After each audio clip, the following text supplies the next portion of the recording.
नमस्कार दोस्तों, कैसे हैं आप लोग। आज हम लोग थोड़ा सा अलग हट करके कुछ करेंगे। आज मैं जिस मेडिटेशन की बात करना चाहता हूँ उसका नाम है एंगर मेडिटेशन। जी हाँ, आपने सही सुना, क्रोध ध्यान या तो एंगर मेडिटेशन। इसको जानबूझ के मेडिटेशन कह रहा हूँ बिकॉज़ ये आसान नहीं है, नंबर एक। दूसरा, इस चीज़ को कर पाने के लिए आपको कुछ टाइम चाहिए, कुछ प्रैक्टिस चाहिए, और अगर आपको गुस्सा नहीं आता तो आप इसे नहीं कर पाएंगे। ये ख़ास तौर से उनके लिए है जिनको बहुत गुस्सा आता है। हो सकता है आपको ऑब्वियस गुस्सा ना आता हो, ऐसा खुल के दिखने वाला गुस्सा ना आता हो। शुरुआत के दिनों में जब मैंने ज़ेनोगा को एकदम इनिशियल डेज़ में पढ़ा था तो मेरा गुस्सा ऑलमोस्ट ख़त्म हो गया था। लेकिन मैंने देखा मेरे मन के अंदर में एकदम भीनी भीनी एक लहर चलती थी कभी कभी जब मैं गुस्सा हुआ करता था, गुस्से की लहर। तो अगर आपके अंदर में वो भी है, दबा हुआ गुस्सा भी है, तो भी आप इस मेडिटेशन को कर सकते हैं। तो इसमें मैंने मल्टीपल स्टेप्स बताए हैं तो बड़ी लॉजिकल सी बातचीत, लेकिन अगर आप जो मैं एग्जांपल दे रहा हूँ अगर उसको आप इस्तेमाल करते हैं तो जब भी आपको गुस्सा आएगा आप उसको ट्रांसफॉर्म कर पाएंगे। तो सबसे पहला स्टेप है saving your house. Saving your house. जब भी आपको गुस्सा आए, हो सकता है उस समय आपको याद न रहे, तो आप जाकर के ये वीडियो खोजिएगा, डीप नॉलेज में जाकर के एंगर मेडिटेशन का वीडियो खोजिएगा, इसको ध्यान से सुनिएगा, तब आप अगली बार के लिए प्रिपेयर हो जाएंगे। तो सेविंग योर हाउस में क्या करना है, अब मान लीजिए किसी ने कुछ ऐसी बात कह दी है या आपके साथ कुछ ऐसा कर दिया है या आपने किसी को कुछ करने के लिए कहा लेकिन उसने नहीं किया है और आपको गुस्सा आ रहा है। आपको सबसे पहला काम ये करना है, ये मेडिटेशन है इसलिए इसमें आपको रियलाइज़ करना है। हम अक्सर भूल जाते हैं कि जिस समय हमको गुस्सा आता है उसमें हमारी बॉडी कैसी हो जाती है। आप इसको देख पाते हैं कि आप सफ़र कर रहे हैं। क्रोध केवल एक इंटेंस इमोशन नहीं है, एक सफरिंग का इमोशन भी है। तो सबसे पहला काम ये करना है कि आप रियलाइज़ करें कि आप सफ़र कर रहे हैं। जैसे किसी बुखार में या किसी बीमारी में आप सफ़र करते हैं, किसी दर्द में सफ़र करते हैं, ऐसे ही आप गुस्से को एक सफरिंग की तरह देखना शुरू करिए, जैसे आप बीमार हैं। और इस बीमारी का लक्षण क्या है, जैसे ही आपको गुस्सा आता है आपको मन करता है कि मैं सामने वाले से कुछ कह दूं, वापस रिएक्ट कर दूं, या उसको मैं कोई सजा दे दूं, उसको मार दूं, गाली दे दूं। और फिर एक उम्मीद करते हैं हम कि हमारे उस एक्टिविटी से हम जब सामने वाले को रिएक्ट करेंगे, मारेंगे, गाली देंगे, तो उससे हमारी सफरिंग ख़त्म हो जाएगी। ये एक पैथोलॉजिकल कंक्लूजन है, एक बीमारी वाला कंक्लूजन है। ये तो ऐसे ही है जैसे किसी को बहुत ज़्यादा सर्दी लगी है, सोर थ्रोट हुआ है, गला बैठा हुआ है और वो सोच रहा है कि मैं आइसक्रीम खा लूँगा तो मेरा गला ठीक हो जाएगा। अगर आप सफ़र कर रहे हैं और आप किसी और को सफरिंग देते हैं तो आपकी सफरिंग ख़त्म नहीं हो जाएगी। हालांकि हम लोगों ने इस चीज़ को एज अ रेस मान रखा है, इसको हम बदला कहते हैं। किसी से बदला लेते हैं तो हमारी सफरिंग ख़त्म हो जाती है। आप इस चीज़ को देखिए थोड़ा सा लॉजिकली कि जब आप किसी को सफ़र कराते हैं उसके मन में भी ऐसे ही रिएक्शन आता है, वो भी ये सोचेगा कि मैं आपको वापस सफ़र कराऊंगा। तो आप सफरिंग को हो सकता है शॉर्ट टर्म में आपको एक नेगेटिव मज़ा मिल रहा हो, बदले का मज़ा, लेकिन लॉन्ग टर्म में आप इस गड्ढे को, इस सफरिंग को और गहरा करते जा रहे हैं। इस चीज़ को आपको कॉन्टम्पलेट करके देखना होगा, दर्शन करना होगा। आपने दूध की दही जमाई है और इसको बाहर रख देते हैं, फ्रिज में नहीं रखते हैं, तो बहुत जल्दी खट्टा हो जाएगा। ठीक ऐसे ही आपको अपने गुस्से में किए हुए एक्टिविटीज़ का फ्यूचर देख पाना होगा। फिर क्या करें, फिर आपको जाना है वापस। और जो मैं कह रहा हूँ उसको ध्यान से सुनिएगा। आपको अपने गुस्से को एक छोटे बच्चे की तरह देखना है और उसका खूब ध्यान देना है, एकदम जैसे कोई बहुत नवजात शिशु जो अभी अभी एक दिन का पैदा होकर आया है, एकदम नाजुक है, उसका ध्यान देना है। आपको उसकी माँ बनना है। देखिए, गुस्से में आपकी टेंडेंसी क्या कहेगी, मैं जा रहा हूँ उसको सबक सिखाने, उसको कुछ न कुछ रिएक्ट करने के लिए। लेकिन मैं कह रहा हूँ मेडिटेशन सफरिंग में आप सामने वाले को छोड़ देंगे। सोचिए कोई आया आपके घर में, आग की तीली जला के फेंक दिया, आपके घर के एक दरवाजे में आग लग गई है और अभी पूरा घर जलना बाकी है, तो उसमें क्या करेंगे आप जाकर के खोजेंगे किसने मेरा घर जलाया है, पहले मैं उसका घर जलाऊंगा उसके बाद आकर के अपना घर बचाऊंगा? नहीं, आपका काम है सबसे पहले अपना घर बचाना। और इस कंडीशन में आपका गुस्सा ही है आपका घर। इसको थोड़ा टाइम लगेगा, प्रैक्टिस करना पड़ेगा, लेकिन धीरे धीरे आपको गुस्से के समय अपने आप को शांत कर देना है। जब मुझे गुस्सा आता है तो मैं चुप हो जाता हूँ, एकदम चुप। मेरे आसपास सबको मालूम पड़ जाता है कि मुझे गुस्सा आया, लेकिन मैं कुछ करता हूँ। मैं जाकर के अपने गुस्से के ऊपर ध्यान देता हूँ, उसको ऑब्जर्व करता हूँ।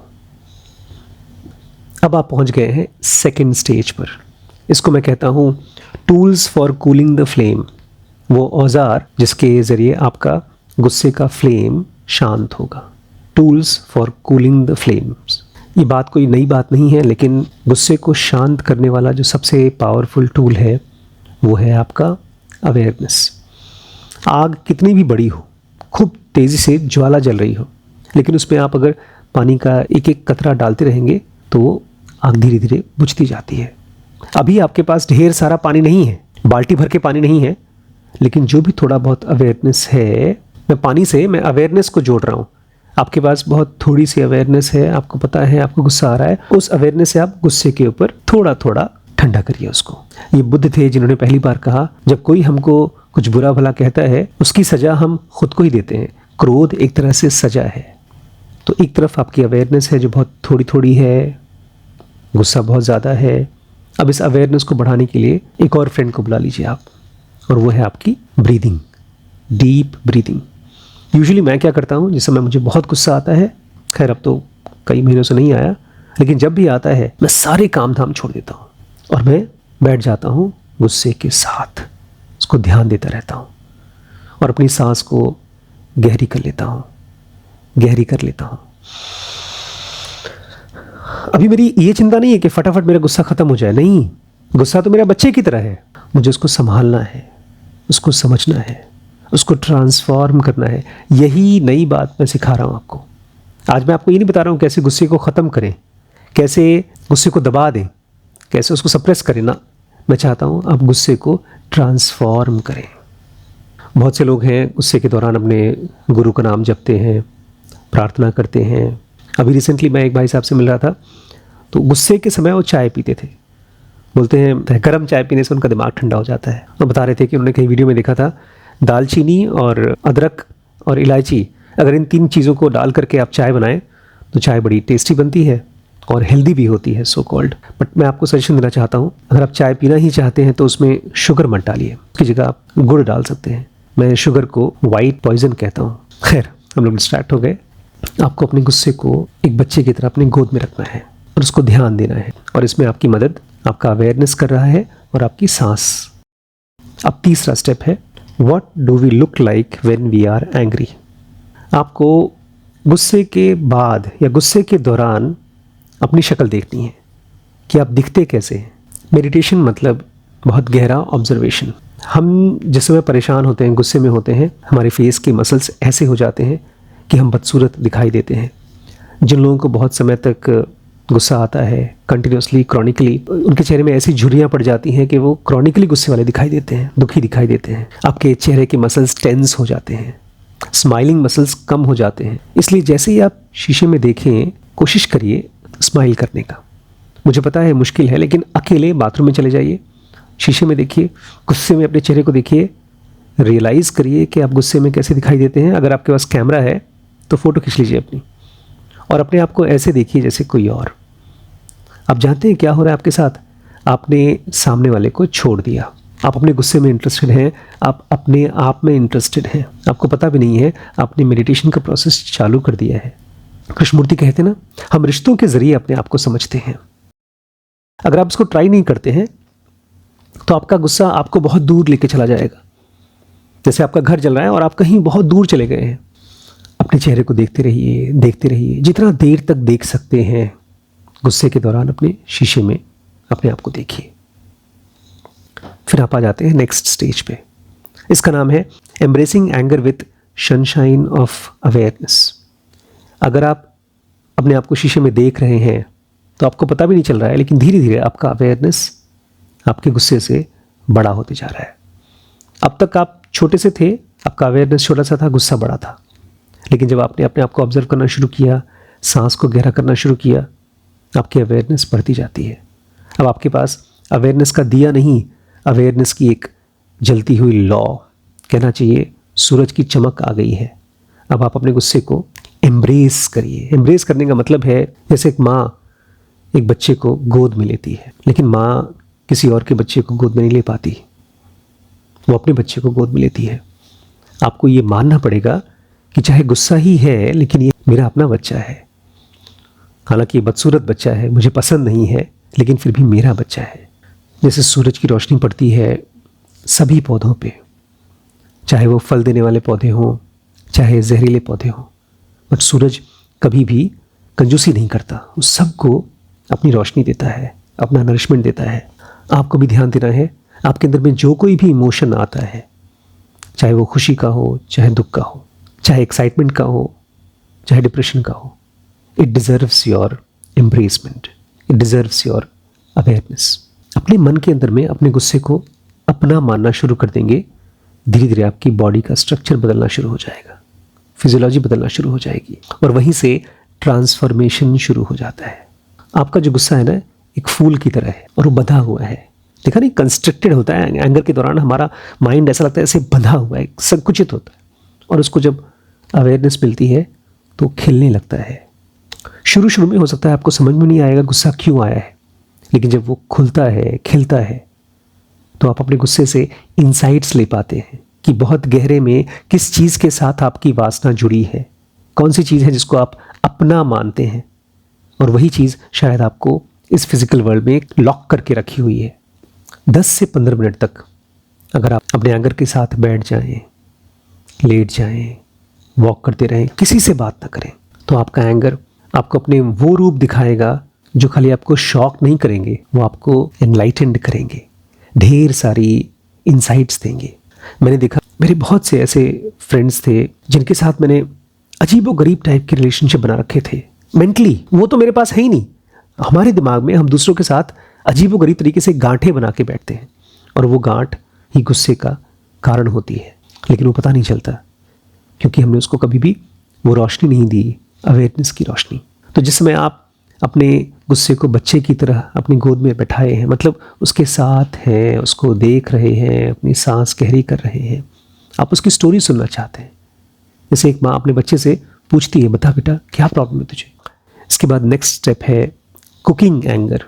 जी हाँ, आपको अपने गुस्से को पकाना होगा। जैसे आलू है, उसका अगर आप कुछ सब्जी बनाना चाहते हैं, कुछ पराठा बनाना चाहते हैं, तो आपको उबालना होगा। उसको कुकर में रख के कुछ देर के लिए उबाल करके सीटी देनी होगी, प्रेशर देना होगा, तब वो सॉफ्ट हो जाता है। ऐसे ही आपका गुस्सा भी है, उसको कुछ देर तक के लिए पकाना होगा। शुरू शुरू में आपका गुस्सा रॉ होता है, कच्चा होता है, इसलिए उसको आप एंजॉय भी नहीं कर पाते। कच्चा खाना कहाँ मज़ा आता है, लेकिन जब वही खाना पक जाता है तो अच्छा लगता है। आपकी जो इंसाइट्स मिल रही होंगी ना शुरू शुरू में गुस्से से, वो ऐसी इंसाइट्स होंगी जो आप सुनना भी नहीं चाहते, लेकिन धीरे धीरे जब वो गुस्सा पक जाता है, अवेयरनेस की गर्मी से ही पकता है, तो आपकी जो स्टोरीज़ हैं आप उसको एंजॉय करना शुरू करते हो। इसलिए मैं कहता हूँ कुकिंग योर एंगर, बिकॉज पहले गुस्से के साथ रहना बहुत मुश्किल था, लेकिन धीरे धीरे अवेयरनेस की रोशनी में वो गुस्सा पक गया है और आप उसकी कहानी सुनते सुनते एंजॉय कर रहे हैं। अब वो टेस्टी मील बन गया है। अभी कुछ दिन पहले मेरी बेटी को बहुत ज़ोरों से गुस्सा आया था। बोल रही थी, गुस्से को कंट्रोल करना खाली आपको आता है बड़े पापा। लेकिन मेरे अंदर क्या चीज़ है जो उस गुस्से को रेगुलेट कर पाती है, कंट्रोल कर पाती है? मेरी डिज़ायर, मेरी स्ट्रॉन्ग अर्ज कि ये मेरा गुस्सा है और इसको मैं समझना चाहता हूँ। अपने आप को छोटा मत समझिए, आपके अंदर भी वही डिवाइन फ्रैगमेंट है जो मेरे अंदर है। अपने गुस्से को बहुत प्यार से डील करिए। आपका गुस्सा आपका दुश्मन नहीं है, आपका बच्चा है। जैसे आपका लंग्स होता है, लिवर है, स्टमक है, ऐसे ही आपका गुस्सा आपके शरीर का, आपके चेतना का पार्ट है। आप ये तो नहीं कर सकते ना कि अपने ही बॉडी पार्ट को कहीं फेंक दें। गुस्से को फेंक नहीं सकते आप, जबकि ज़्यादातर लोग कोशिश यही करते हैं लेकिन परेशान रहते हैं, क्योंकि आप ही का बॉडी का पार्ट आपके अनकॉन्शियस माइंड में फेंक जाता है, लेकिन वहीं पर पकता रहता है, वहीं सड़ता रहता है। लेकिन अगर आप इस चीज़ को कॉन्शियसली करते हैं, आप अपने अवेयरनेस को अपने गुस्से के साथ रखते हैं, उससे भागते नहीं हैं, आप फिल्म नहीं देख रहे हैं, आप इंस्टाग्राम नहीं कर रहे हैं, आप पूरा ध्यान दे रहे हैं अपने गुस्से को, तो धीरे धीरे गुस्सा ट्रांसफॉर्म होना शुरू हो जाता है। वो जो एक रॉ पेनफुल एक्सपीरियंस था, एक खूबसूरत कंफर्टेबल एक्सपीरियंस होना शुरू हो जाता है। नेक्स्ट स्टेप है टर्निंग गार्बेज इनटू फ्लावर्स। आपको जो कुछ भी गुस्सा मिला वो सब एक तरह से कचरा था, लेकिन देखा है कचरे को हम यूज़ करते हैं। घर में निकला हुआ जो छिलका होता है या जो भी घर में कचरा निकलता है उसको हम यूज़ करके धनिया बन जाता है, पालक बन जाता है, खीरा ग्रो हो जाता है, सब खेत में डालते तो हैं ही। आपका गुस्सा आपका रॉ मटेरियल है और वही गुस्सा ट्रांसफॉर्म होकर के कंपैशन बनेगा, डीप अंडरस्टैंडिंग बनेगा, क्लैरिटी बनेगा। लेकिन इसमें 2 स्टेप सबसे इंपॉर्टेंट है, एम्ब्रेसिंग एंड रिकॉग्नाइजिंग। उस गुस्से को पूरी तरह से मानना कि ये मेरा गुस्सा है, किसी और ने ट्रिगर नहीं किया है। और अगर किसी के ट्रिगर करने से वो ट्रिगर हुआ भी है तो उस आदमी को थैंक यू बोलिए, बिकॉज रूट आपके अंदर था। अगर हम माचिस से आग लगाते हैं तो पानी में नहीं लगता, वो पेट्रोल में लगता है, बिकॉज पेट्रोल में आग होती है। तो आपको एम्ब्रेस करना होगा कि मेरे माइंड का, मेरे ISM का एक बहुत बड़ा हिस्सा जलने वाला है, आग की तरह है, पेट्रोल की तरह है। बस वो वेट कर रहा है कि कोई उसको तीर लगाए और वो जल जाए। उसको एम्ब्रेस करिए, उससे डरिए मत।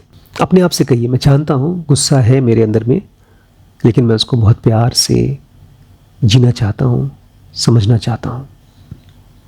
और उसके बाद नेक्स्ट स्टेप है, आप देखिए कि वो गुस्सा अगले 10 मिनट में, 5 मिनट में, 15 मिनट में या 1 दिन में, अगर आपका गुस्सा लंबा खींच रहा है तो आपका माइंड बिहेव कैसे कर रहा है, आप आसपास के लोगों के साथ कैसे बिहेव कर रहे हैं, आपका हैबिट्स कैसे ट्रांसफॉर्म हो रहा है, आपको ज़्यादा खाने का मन करता है कि कम खाने का मन करता है, कपड़े कैसे पहनने का मन कर रहा है, जिन्होंने आपको गुस्सा नहीं दिलाया है उनके साथ आप कैसे बात कर रहे हैं, अपने कस्टमर्स के साथ, अपने बच्चों के साथ, अपने घर के, अपने सामान के साथ। बिकॉज एक मॉन्क वही होता है जो हर छोटी छोटी चीज़ में अपने आप को ऑब्जर्व करे। अगर आप गुस्से में हैं तो ये आपके लिए सबसे इम्पॉर्टेंट मौका है खुद को डिस्कवर करने का कि मैं कैसा हूँ इस फेज़ में। इसके बाद नेक्स्ट फेज़ है caring for your baby anger. आप अपने बच्चे की देखभाल कर रहे हैं। गुस्सा गया नहीं, क्या करेंगे, गुस्सा तो है ही यहीं पे। उसको माँ की तरह देखभाल करना है। एक माँ क्या करती है जब उसका बच्चा बीमार होता है, बहुत बुखार में होता है, उसके पास जाती है, उसको गोद में लेती है, उसको चेक करती है, उसके लिए गर्म सूप बनाती है, उसको एग्जामिन करती है। आपको भी यही करना है, एक माँ की तरह अपना सारा काम छोड़ देना है, बिल्कुल बस एक और एक चीज़ पे ध्यान देना है, अपने गुस्से के ऊपर।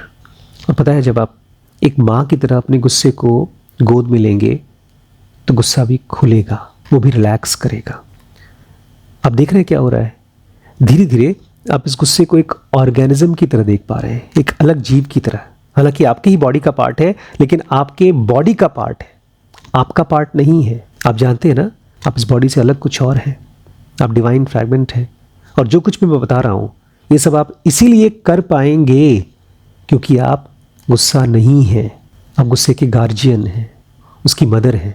एक माँ कौन होती है, वो अपने बेबी की स्पेशलिस्ट होती है। जैसे डॉक्टर्स होते हैं, ENT स्पेशलिस्ट होते हैं, न्यूरोलॉजिस्ट होते हैं, ऐसे ही एक माँ अपने बच्चे की स्पेशलिस्ट होती है। तो अगर आपको गुस्सा आता है और बहुत गुस्सा आता है और आप अपने गुस्से के स्पेशलिस्ट नहीं हैं, इसका मतलब आप अपना ध्यान नहीं दे रहे हैं।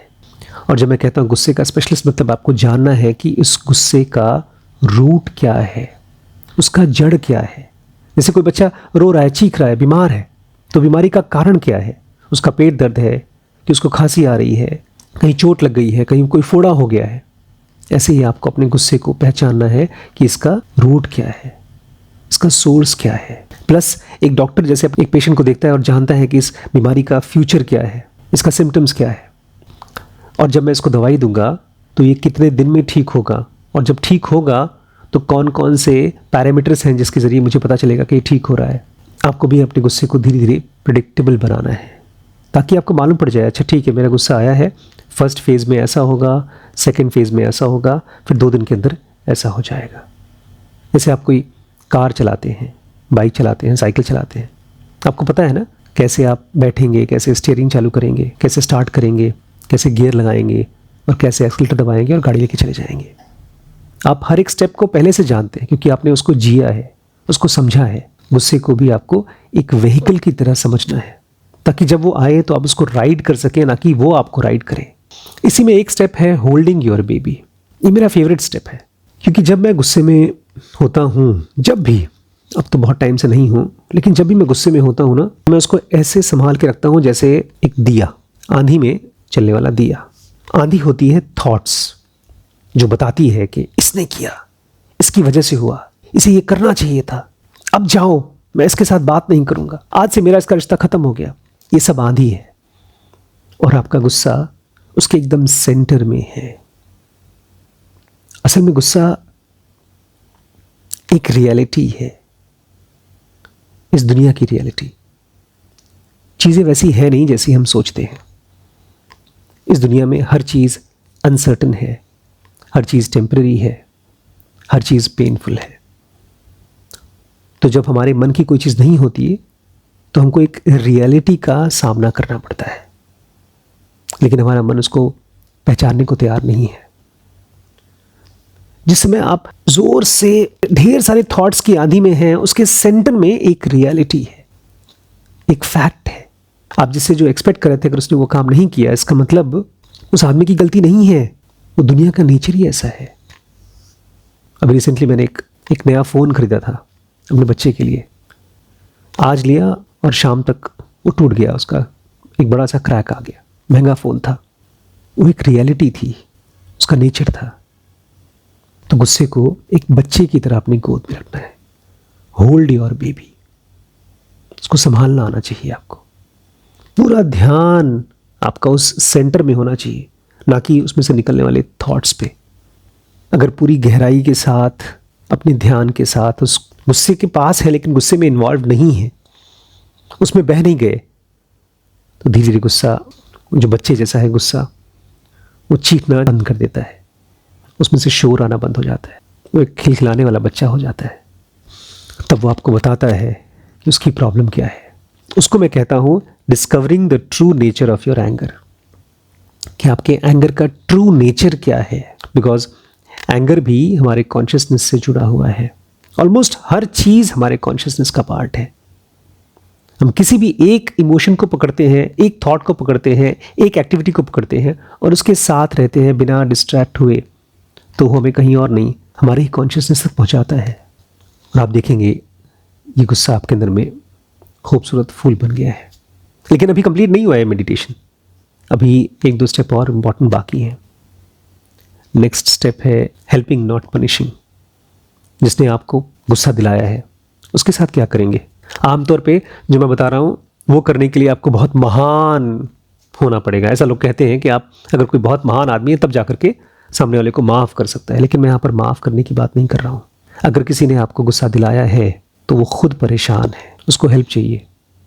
मैं देखता हूँ मेरे घर में बहुत बार बच्चे नाराज़ हो जाते हैं, आपस में लड़ते हैं, तो मैं उनको दिखाता हूँ कि देखो जो गुस्सा कर रहा है वो भी सफ़र कर रहा है, जिसने गुस्सा दिलाया है वो भी सफ़र कर रहा है। दोनों को हेल्प चाहिए, पनिशमेंट नहीं चाहिए। क्योंकि गुस्सा एक ऐसा स्टेट है जिसमें आप एक गड्ढे में फंसे हुए हैं, वो आदमी भी निकलना चाहता है। अब उसको हाथ दीजिए, उसको बाहर निकालिए। इसमें आपकी मदद करता है 3 स्टेप रिदमिक ब्रीदिंग। सीधे लेट जाइए गुस्से के टाइम, 5 मिनट, 10 मिनट के लिए, 15 मिनट के लिए अपनी सांस को गहरा होने दीजिए, खूब गहरा। किताब रख लीजिए पेट पे और देखिए 5 मिनट के अंदर आपका मन करेगा जा कर के उस बंदे को हक कर लूँ, मैं गले से मिल लूँ, कोई मजाक करने का मन करेगा। क्योंकि वो इशू इतनी बड़ी है नहीं, वो तो एक मिस्टेक है, एक गलती से कोई चीज़ हो गई। वो आदमी करना नहीं चाहता था, वो गलती वो हो गई उससे। हमारा अनकॉन्शियसनेस है उसके लिए बड़ी बड़ी कहानियाँ बताता है, बड़े बड़े प्रेडिक्शंस करता है कि ये ऐसा आदमी है ही। ये सब झूठ है, ये सब गुस्से में से निकलने वाले चीखे हैं, ये उसका कन्फ्यूजन है गुस्से का। आप उसको माफ़ कर देते हैं, उसके साथ हंसते हैं, खेलते हैं, उसको भी उसके गुस्से से निकालते हैं आप। इसके बाद का स्टेप हो सकता है आप फॉलो कर सकें, हो सकता है ना कर सकें। उसको मैं कहता हूँ stopping the cycle of anger. हमें से बहुत से लोगों के साथ ऐसा होता है अनकॉन्शियसली कि अगर हमारे माता पिता बहुत गुस्से वाले हैं या हमारा बड़ा भाई बहन कोई बहुत गुस्से वाला है तो वो ट्रेट्स हमारे अंदर आ जाते हैं, वो क्वालिटी हमारे अंदर आ जाती है अनकॉन्शियसली। तो एक साइकिल की तरह काम करती है। आपके माँ बाप ने आपके साथ गुस्सा किया तो आप भी अपने छोटे भाई बहनों के साथ गुस्सा करेंगे, अपनी वाइफ के साथ गुस्सा करेंगे। हम इसके बारे में बिल्कुल जानते नहीं कि हम क्यों कर रहे हैं, बस वो अनकॉन्शियस हैबिट है। हमको लगता है कि इससे मैं कुछ क्रिएटिव कर रहा हूँ, बट वो केवल और केवल अनकॉन्शियसनेस हमारे अंदर से प्ले कर रहा है। एक बच्चा था मेरे कांटेक्ट में, वो कुछ टाइम हमारे साथ यहाँ रहा था, बहुत गुस्से वाला था। एक बार उसको कहीं चोट लगी बहुत ज़ोरों से, खून निकल गया, उसकी बहन ने उसको धक्का मार दिया था, उसको सर में से खून निकला, उसको बहुत ज़ोरों से गुस्सा आया। मैं वहीं था, अपनी बहन को मारने जा रहा था, मैंने उसको रोका, अपने पास बिठाया और उसके साथ रहा। बात करते करते वो अपने गुस्से को देख पाया। ये गुस्सा उसका करीब 2 दिन तक था और दूसरे दिन वो मेरे पास आकर के बोलता है, सर आपको पता है मुझे गुस्सा क्यों आ रहा है? क्योंकि मेरे पापा को भी गुस्सा आता था और जब उनको गुस्सा आता था तो मुझे मारते थे और मैंने भी अपनी बहन को मारने की कोशिश की। मैंने कहा हाँ, तो लेकिन मैं नहीं मारूंगा, बिकॉज अगर मैं उसको मारूंगा तो वो भी ऐसे ही बन जाएगी। मैंने उसको देखा, मुझे बड़ा सरप्राइज़ हुआ। एक छोटा सा बच्चा, मुश्किल से 10-12 साल का बच्चा, जब वो अपने गुस्से के साथ रहा तब उसने साइकिल ब्रेक किया, जो जनरेशन्स में चली आ रही साइकिल, उसने उसको तोड़ दिया। एक कमाल हो गया। लेकिन अगर आप अपने गुस्से को बहुत सीरियसली नहीं लेते हैं मेडिटेशन करने के लिए ऑब्वियसली, तो आप इस चीज़ को अपने आगे आने वाली जनरेशन्स के साथ अलाउ कर देते हैं। लेकिन ये तरीका जो मैं आपको बता रहा हूँ, इसके ज़रिए आपका ये साइकिल ब्रेक होगा। और लास्ट में मैं चाहूँगा आप एक गार्डनर बने, be a good gardener, because आपके आसपास बहुत से लोग हैं जो इस परेशानी से परेशान हैं और आपको पता चल गया है कैसे इस गुस्से की खाद को यूज़ किया जाता है एक खूबसूरत गार्डन बनाने के लिए। तो आप भी जाएंगे, दूसरों को हेल्प करेंगे? नहीं करेंगे? करेंगे।